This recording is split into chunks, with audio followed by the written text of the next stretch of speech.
3-4 век, когато император Константин избира Сердика и от нея управлява Източната Римска империя, ние сме били повече европейци, отколкото сега.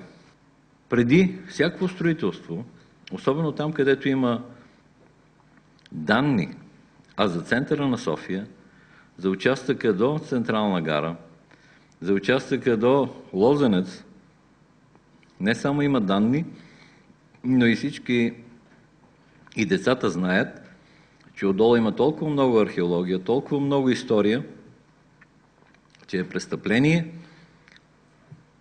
багерите да влизат преди проучването.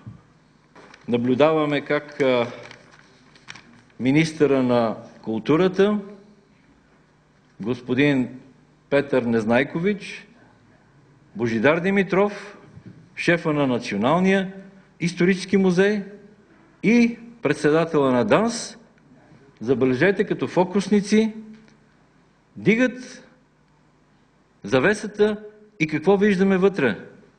Уникални фалоси, уникални брошки и подобни неща. Разбирате ли?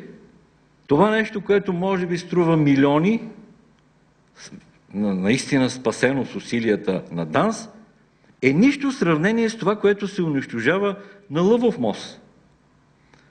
И както ДАНС скочи да защитава банките и излови тези, може би, също невинни арестанти сега, подчертавам, както скочи да защитава банките и държавата няколко милиарда ще налее, за да спаси банковата система, нека ДАНС да скочи със същия хъс и да излови, а те са ясни, спокойно ще посочиме фактите, хората, които унищожават паметта ни.